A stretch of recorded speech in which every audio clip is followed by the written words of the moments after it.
L'agence Netsinfo TV s'est plongée au cœur de la CAN Côte d'Ivoire 2023, en faisant l'étude comparative entre les précédentes CAN et celle-ci, tablant sur les stats de différents sélectionneurs.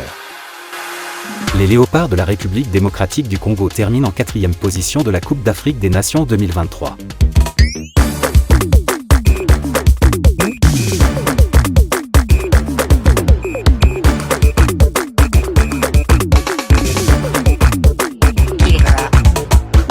Ils sont tombés face au Bafana Bafana de l'Afrique du Sud à la séance des tirs au but, 6-5, soit 0-0 à l'issue du temps réglementaire, en match de classement de jouer samedi 10 février au stade Félix Houphouët-Boigny.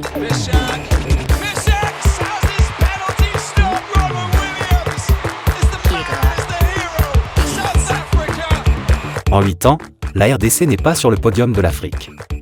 Le retour sur scène après un long vide entre 1998 et 2015, ou les années 1974 et 1968. Difficile de répondre à cette question lorsqu'on constate que la RDC a mis 14 ans après son dernier sacre continental pour une médaille de bronze, et 17 ans pour la médaille avec Florent Ibangui.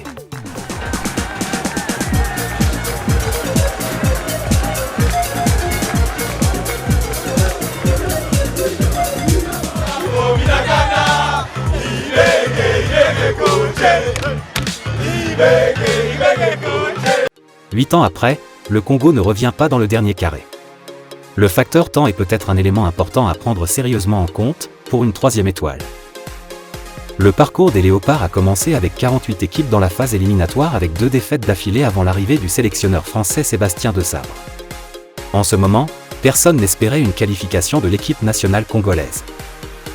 Le nouveau sorcier blanc va alors aligner 4 victoires d'affilée dont une sur tapis, finissant à la tête du groupe, de 0 à héros disaient les Congolais. La Coupe d'Afrique des Nations est alors considérée comme un bonus pour la sélection menée par son capitaine Chancel Mbemba. Si certains analystes pensent que se retrouver au dernier carré est une surprise pour les Léopards, Sébastien Desabre ne partage pas cet avis.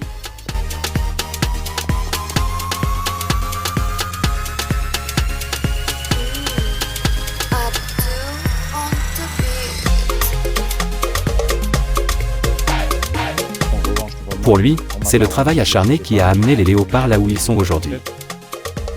Sébastien Desabre n'aura finalement pas fait mieux que Florent Ibangui. La RDC va se contenter d'une 4e place et rate donc la médaille de bronze.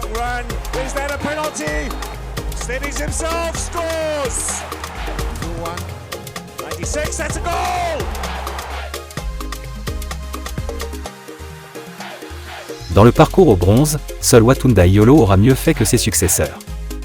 C'était en 1998. Son bilan indique 2 victoires et une défaite en phase de groupe, dans une poule très relevée avec la Tunisie, le Ghana et le Togo. La RDC battait le Togo 2-1 et le Ghana par un but à 0 et s'inclina contre la Tunisie 1-2. En quart de finale, Watunda et les Léopards éliminèrent les Lions indomptables du Cameroun par 1-0 et vont tomber en demi-finale contre l'Afrique du Sud par 2-1. Un bon ballon là maintenant, et Meka qui remet derrière, et c'est le but congolais, et c'est... Le match de cette CAN fut la remontada des Léopards face au pays organisateur, le Burkina Faso. Menés par 4-1, 5 minutes avant la fin du temps réglementaire, les Léopards vont revenir à 4-4, avant de remporter par 4-1 au tir au but.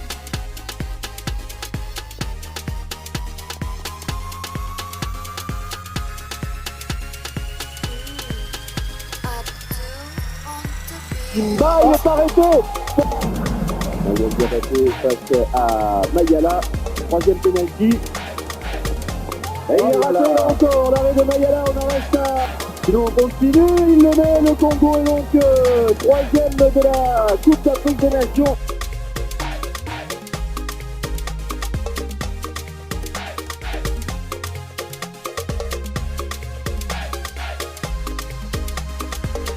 Le bilan de Watunda fait état de 3 victoires, 2 défaites et un match nul.